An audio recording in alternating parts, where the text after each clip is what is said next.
Maksiat lewat mata, nonton tayangan-tayangan yang tidak baik. Saya punya kawan, dia alumni dari Kanada, di neuroscientific, di jurusan untuk saraf, ya. Itu kita diskusi. Ternyata selain narkoba sekarang ini, yang paling bahaya itu pornografi. Pornografi itu begitu seseorang kemudian menggunakan fungsi pandangannya untuk melihat tayangan seperti itu langsung merusak ke fungsi otaknya. Dia masuk tuh.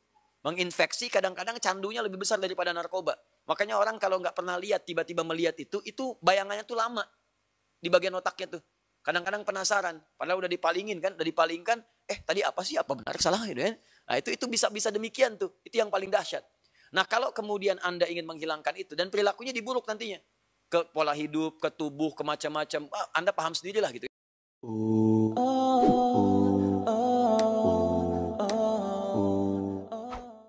Baik, jika terinfeksi dengan nilai-nilai keburukan, maka di sini kasusnya adalah kembalikan ke Quran surah ke-4 An-Nisa ayat 17 sampai dengan ayat ke-18.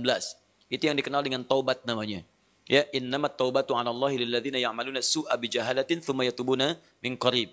Ya, sungguh taubat itu berlaku kata Allah bagi orang-orang yang terinfeksi dengan penyakit buruk. Su itu, nih, lihat ayatnya. Innamat taubatu 'alallahi lilladzina ya'maluna su'an. Taubat itu dilakukan orang yang terinfeksi dengan keburukan. Su itu pekerjaan nafsu.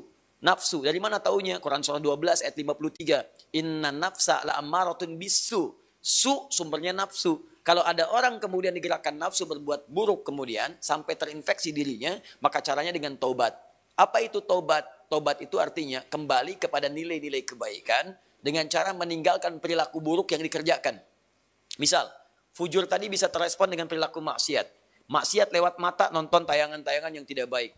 Saya punya kawan, dia alumni dari Kanada, di neuroscientific, di jurusan untuk saraf, ya. Itu kita diskusi. Ternyata selain narkoba sekarang ini, yang paling bahaya itu pornografi. Pornografi itu begitu seseorang kemudian menggunakan fungsi pandangannya untuk melihat tayangan seperti itu langsung merusak ke fungsi otaknya. Dia masuk tuh. Menginfeksi, kadang-kadang candunya lebih besar daripada narkoba. Makanya orang kalau nggak pernah lihat, tiba-tiba melihat itu bayangannya tuh lama. Di bagian otaknya tuh. Kadang-kadang penasaran. Padahal udah dipalingin kan, tadi apa sih, apa benar, salah gitu kan. Nah itu bisa demikian tuh. Itu yang paling dahsyat. Nah kalau kemudian Anda ingin menghilangkan itu, dan perilakunya diburuk nantinya. Ke pola hidup, ke tubuh, ke macam-macam. Anda paham sendirilah gitu kan. Nah, maka apa yang kemudian mesti dilakukan? Tinggalkan itu. Tinggalkan, jauhi, taubat. Akui salah, sesali itu, kemudian tinggalkan, dan cara meninggalkannya ganti dengan yang lebih baik. Pandang yang baik-baik, latihannya begitu. Lihat yang baik-baik ya. Awas, kalau orang terbiasa melihat yang halal, maka yang haram akan alergi. Sama dengan pasangan kehidupan di keluarga. Kalau sering melihat yang halal, pada yang haram itu nggak akan ada ketertarikan berlebihan, nggak ada.